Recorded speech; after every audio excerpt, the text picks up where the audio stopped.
रायगड किल्ल्यावर महाराज संडास वापरत होते।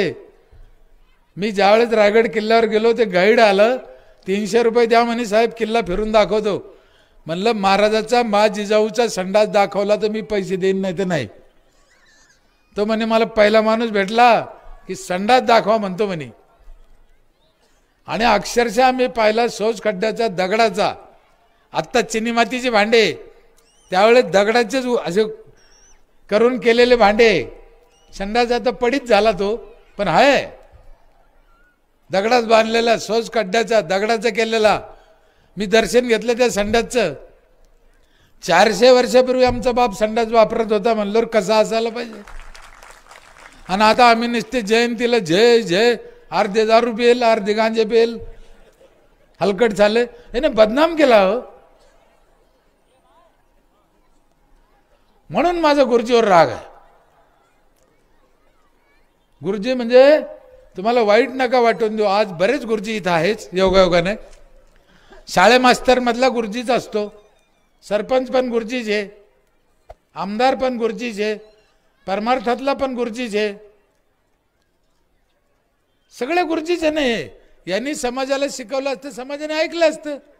समाज काही बी ऐकतो, म्हणा मामा म्हणतो मामा, लावा डोळ्याला पाणी, लावतो डोळ्याला पाणी। एकाला माहित नाही मामा काऊन म्हणलो, डोळ्याला पाणी काऊन लावलं, करतो की नाही। आपण त्याच्यातून एवढंच घ्यायचं की समाज ऐकतो, समाज काही पण ऐकतो साहेब। अहो जनावर ऐकत येत। काल शेगाव गजानन महाराज या महाराजाचं स्वागत आहे। गजानन महाराजाच्या कीर्तनात तिथे मंदिरात तो एक हत्ती हार घालतोय आणि नाचत होता।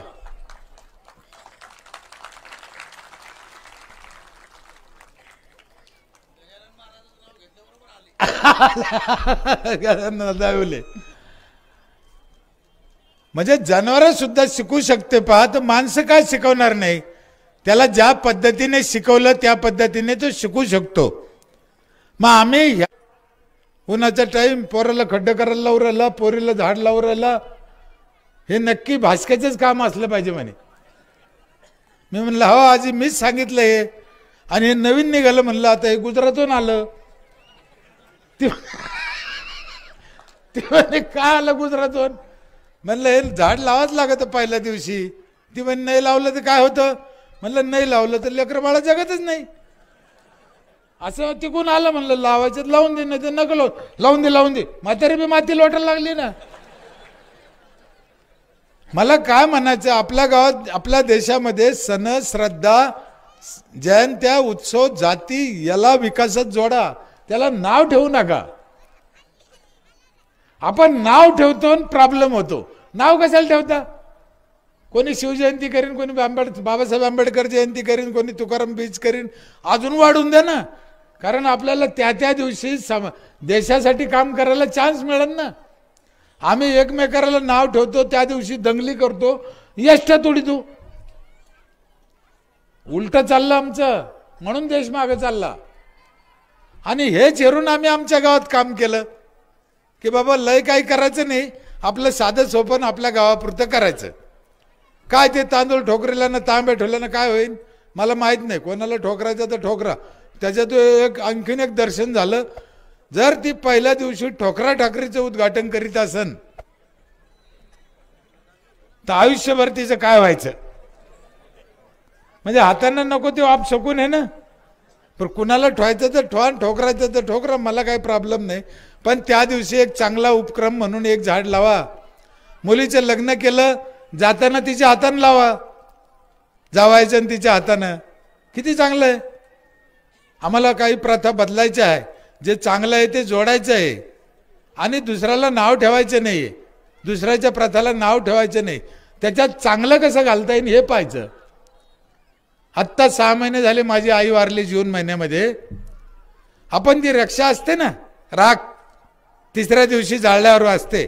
जनरली माणूस काय करतो, त्या राखीचं गंगेत नेऊन टाकतो, बरोबर आहे, पाण्यात नेऊन टाकतो। मला चांगला विचार करा, ती आपल्या आईची राख आहे, आपल्या बापाची राख आहे, तुमच्या नवऱ्याची राख आहे।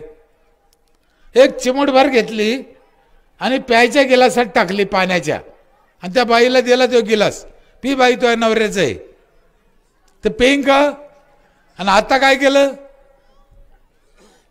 आता काय केलं आम्ही? त्याचं दुसऱ्याच्या पाण्यात नेऊन टाकलं. मग तुम्ही दुसऱ्याच्या पाण्यात नेऊन टाका, दुसरे तुमच्या पाण्यात आणून टाकतील. ते जरी पवित्र असलं तरी मी त्याला माणसाचं मटण समजतो. मग मी काय केलं? माझ्या आईचं 6 महिने झाले, 5 खड्डे घेतले तिथंच, 5ही खड्ड्यात थोडी थोडी राख टाकली, 5 झाडं लावले, मस्त पाणी घालतो, 5चे 5 शिलगले. मी नाही नेऊन टाकलं पाण्यात. कशाला नेऊन टाकायचं? पंचतत्वात विलीन करायचं तर इकडे बी चालतं ना. इकडे कुठे शास्त्र नाही म्हणलं तुम्हाला? पूर्वीचा काळ वेगळा होता. शास्त्र ज्या दिवशी ज्या लोकांनी काढलं ती परिस्थिती वेगळी होती. त्या दिवशी गंगा धोधो वाहत होती, समुद्राला मिळत होती. आता गंगा वाहती का? नाही. आम्ही जागोजागी तिचे डबके केले. मग त्या डबक्यात घाण टाकल्यावर कसं व्हायचं? मग आता काळानुरूप प्रथा पाहिजे ना. त्या दिवशी तुम्ही राग टाकली तर समुद्रात जात होती, आता जाते का? नाही जात आता. मग याचा विचार कोण करीन? आम्हीच केला पाहिजे. म्हणून जे जुनं चांगलं आहे ते जरूर घ्या, जे जुनं चांगलं नाही त्याला नवीन जोडा, नाव न ठोळता जोडा. म्हणून पिण्याचं पाणी, वापरायचं पाणी, सांडपाणी जिरवा, झाडं लावा, संडास बांधा. 2 मिनिटं जर लघवीला संडासला जायला उशीर झाला, 2 मिनिट, तर रक्त खराब होतं. माझे हात जोडून विनंती आहे, महिलाला उशीर करायचा नाही, म्हणून ते घरात पाहिजे. रात्रीची वेळ आहे, माणूस घरी नाही, पाऊस चालू आहे, टायफॉइड झाला, कावीळ झाला, 1 घंटा 4 घंटे उशीर होऊ शकतो. गरोदर महिला आहे, 2 घंटे उशीर झाला, किती वाईट आहे. आणि जर ते घरात असलं तर त्याची बनावट अशी आहे, त्याचे घाण होत नाही, त्याचे जंतू येत नाही, म्हणून त्याला वापरायचे काय आहे. तर इथे सरपंच कोणी असेल ना, सरपंचाला माझे हात जोडून विनंती आहे, बाबा लोक जर तसे ऐकत नसन तर आता एक नवीन कॅमेरा निघाला, वरून फिरतो, त्याचं काय नाव? ड्रोन. 1 लाख रुपयाला येतो तो, काय लय पैसे नाही लागत. ग्रामपंचायतीनं तो ड्रोन कॅमेरा घ्यायचा, रोज सकाळी गावाच्या चौकून भर फिरायचा. पुरे पळले पाहिजे धोत्र धरून, कोण इकडे यायला का?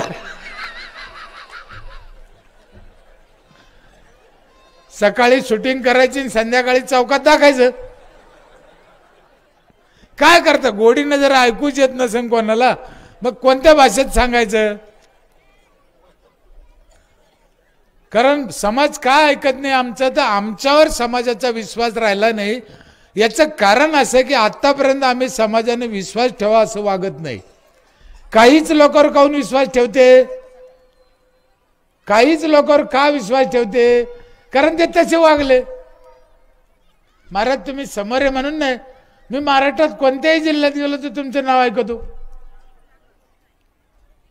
बाबळगावकर महाराज. हा, त्या दिवशी ते एक माणूस मला नाशिक जिल्ह्यात विचारलं, तुमचं गाव करमाडपासून किती लांब आहे म्हणे. म्हणलं आहे 20-25. पण मला एक कळानं, म्हणले करमाडच मधून कुठून आणलं तो. सारं त्याला सोडून करमाड काहून विचारलं? मी लय शंका खोरे, नाही तिकडे ते आमचे महाराज राहते म्हणे बाबळगाव. आता म्हणलं असं म्हणणं, मला करमाड खाऊन आणलं. तुमचं बाबळगावकर नाव कोणा ठेवलं काय माहिती बाबा. लोक बाबळेला घालाय भेटते, बाबळेला कुठं बोर लागते का म्हणते. इथं बाबळेला सफरचंद लागू राहिले. सफरचंद कर्तृत्व तसं पाहिजे. तो बाबळेचा आणि बोरीचा दोष नाहीये. तुम्ही कुठे जन्माला आले याला महत्व नाही, तुम्ही काय करता याला महत्व आहे. हे माणसाला कळलं ना, मग जीवन सुखी झालं. म्हणून सांगितलेलं आहे, ऋषीचं कुळ पाहायचं नाही, नदीचं कुळ पाहायचं नाही. हे काय सांगितलं आम्हाला? तुम्ही कुठे जन्माला येऊन द्या, काय फरक पडत नाही. आमचे अब्दुल कलाम साहेब पेपर लिखित होते लहानपणी. मी त्यांच्या घरी गेलो रामेश्वरला, ते ज्या शाळेत शिकत होते तिथे गेलो, पाहिलं. एकच राष्ट्रपती असे आपल्या भारतातले, पेन्शन घेतलं नाही, बंगला घेतला नाही, रिटायर. त्यांचे भाऊ आत्ता बी छत्र्या शिवते. कुठं कमी पडलं हो त्याला? 84 लाख जीव आहे आपल्या देशामध्ये, विश्वात. आम्हाला संतांनी सांगितलं सगळ्याला पुरतं, तुला उपाशी ठेवीन का? तुझं मोकलीला ऐसे नाही, तरी भाडवा पिसाळ्यावानी करतून वाट्याच्या पुढे दगड ठेवतो. हे वाट्याच्या पुढे दगड काऊन ठेवते मला अजून कळलंच नाही लोक का. मग मला एखादं पाटील कोणी चहा प्यायला नेतो, साहेब घरमागं आहे कर महाचे म्हणतो, आणि वाट्याच्या पुढे दगड ठेवतो. हलकट म्हणल्यावर काय माणसं म्हणत झाले. या जगात जन्माला येताना आपण काय आणलं नाही, नेताना काही नेणार नाही. मग इथं आम्ही जन्माला कशासाठी आलो? इथं एकच काम आहे आमचं, दीन दलिताची गोरगरिबाची सेवा, आडाने कपाड्याला अज्ञानाला ज्ञान देणं हे आमचं काम आहे. याच्यापेक्षा दुसरं काही नाही. ह्या जन्माचं सार्थकच ते. म्हणून सगळं संतांनी, राष्ट्रपुरुषांनी, कवींनी सगळ्यांनी तेच सांगितलं. साने गुरुजीने किती सोपं सांगितलं, खरा तो एकच धर्म जगाला प्रेम अर्पावे. तुकाराम महाराजांनी काय सांगितलं, यारे यारे सगळं लहान सगळ्याला द्यायचंय, सगळ्यांनी वाटून खायचंय. काय खायचंय? हा रस खायचाय. बाकी गहून ज्वारी तर कोणाला कमी पडत नाही या देशात. पण आम्ही गहून ज्वारीहून भांडणं करतो, कोणालाच कमी पडलं नाही हो. बघा पहिल्या काळामध्ये ऋषी मुनी जवळ झोपडत राहायचे. एसी होती का त्यांना? नाही. गाड्या घोड्या पैसा अडका काही नाही. जर ते ऋषी चुकून राजवाड्यात गेला तर कोण कोणाच्या पाय पडत होतं? ऋषी राजाच्या का राजा ऋषीच्या पडत होता का? बरं याच्यापेक्षा काय होतं? ज्ञान, चांगली वागणूक, चांगलं शिक्षण द्यायची पात्रता त्याच्याकडे होते, म्हणून राजा पाय पडत होता. अक्षरशः तुम्ही फोटो पाहिला असेल, छत्रपती शिवाजी महाराज सुद्धा तुकाराम महाराजाच्या कीर्तनात बसत होते. का बरं? का ज्ञान तिथूनच आहे. म्हणून आपल्या गावाचा देशाचा विकास करायचा असला तर 3 सूत्रावर अवलंबून आहे. एक, पहिले संतांचे विचार पाहिजे. 2, शासनाचा पैसा पाहिजे. 3, स्वतः कष्ट करायची तयारी पाहिजे. संपलं. याच्यापेक्षा काही लागत नाही गावाचा आणि देशाचा विकास व्हायला. पण आम्हाला स्वतःचे कष्ट नाही, स्वतःचा हिस्सा नाही, आधुनिकतेची जोड नाही, संतांच्या विचारावर भरोसा नाही. मग कसं व्हायचं? तुम्ही बघा गावोगाव कीर्तनाला आता पोरं येत नाही, नवीन पोरं. जुने म्हातारे कोतारे, म्हातारी कोतारी 10-20 लोक बसते, ज्याला ऐकू येत नाही, जे काही करू शकत नाही असे. कीर्तन, गाथा, गीता हे कुणी ऐकावं? हे 15 वर्षे, 16 वर्षे, 12 वर्षे, 18 वर्षाच्या पोरांनी ऐकायला पाहिजे, त्यांना सांगायला पाहिजे. ते राहिलंच नाही आता. काय ग्रंथ आहे तो गीता मला दिला परमेश्वराने, कल्पनेच्या पलीकडे. जो जेवढे वर्ष जेवढे सापडीत राहीन तेवढं धन त्याच्यात आहे, काय नाही आहे तिथे. 700 वर्षापूर्वी ज्ञानेश्वर महाराजांनी एका ओवीत सांगितलं वीज कशी तयार होती. तिचा शोध फक्त 200 वर्षापूर्वी लागला. आणि वीज कशी तयार होती हे ज्ञानेश्वर महाराजांनी कशात पाहून सांगितलं? म्हणजे 5000 वर्षापूर्वी आम्हाला सांगितलं होतं वीज कशी तयार होती, आणि तिचा शोध लागून फक्त 200 वर्ष झाले. मग काय ज्ञान असेल त्याच्यात? आम्हाला ते कळत नाही, आम्ही त्याचा चुकीचा अर्थ काढतो. आणि प्रत्येक ठिकाणी अर्थ बदलतो. योगियाचे योगी आहेत ज्ञानेश्वर महाराज, आणि त्यांनी सांगितलं योग याग विधी येणे नवे सिद्धी. हे तर वायाची उपाधी दंबद, म्हणजे ज्यांनी योग काढला तेच म्हणतो हे कायला करता. इथं आमची गफलत होती. इथे नेमका अर्थ आम्हाला कळत नाही, खरं काय ते समजत नाही. म्हणून परिस्थितीनुसार त्या त्या काळात त्या त्या ऋतूत त्याचा अर्थ लावला पाहिजे. योग याग विधी येणे नवे सिद्धी महाराज का म्हणले? सर्वसाधारण माणसाला ते जमणार नाही म्हणून म्हणले. आता एका पायावर उभा राहून तपश्चर्या करा, तुम्हाला देव प्रसन्न होईल, हे एक जणांनी सांगितलं. आता आम्हाला दोन्ही पाय नाही, मग आम्ही काय करावं? मग त्याच्यासाठी वेगळा मार्ग सांगितला ना महाराजांनी. म्हणून ते चूक आहे असं नाही. आपल्याकडे हेच होऊ राहिलं, कळत नाही, दुसऱ्याला नाव ठेवतो. त्याचा पंथ चांगला नाही, याचा धर्म चांगला नाही, याची जात चांगली नाही, तो महाराज चांगला नाही. मुळात आम्हाला कळत नाही, आम्ही अज्ञानी आहे, म्हणून आम्ही एकमेकाला नाव ठेवतो. माझी तुम्हाला हात जोडून विनंती आहे, मी पहिले सांगितलं मी काय तुमच्या समोर ज्ञान देण्याजोगा तुम्हाला काही सांगण्या इतका मोठा माणूस नाही, पण महाराजांच्या आदेशाने मला तुम्हाला तुमच्या पुढे उभा केलं. तुमच्या दर्शनाची संधी दिली मला. आपल्याला ह्या 5-6 गोष्टीवर काम करायचं आहे. याच्यात अजून एक सगळ्यात महत्त्वाचं शिक्षण राहिला आपला विषय. 5 पैकी मुलाला शिकवा, शिक्षणाशिवाय पर्याय नाही. आता जगात आपल्याला राज्य करायचं आहे, जगाशी जोडायचं आहे. शिक्षण नाही तर काय खरं नाही. तुमच्यापैकी बसलेल्याला इथं कोणाला कलेक्टर होता येतं का आता? नाही. पण व्हावं वाटतं ना, व्हावं वाटतं, पण होता येतं का? नाही. मग परमेश्वर माणसाला जीवनात 2-2 संधी देतो. कोणत्या 2 संधी? तुम्हाला कलेक्टर व्हायची संधी तुमची हुकली, पण एक संधी पुढे देवाने तुमच्यासाठी ठेवली. तुमच्या पोराला कलेक्टर करा.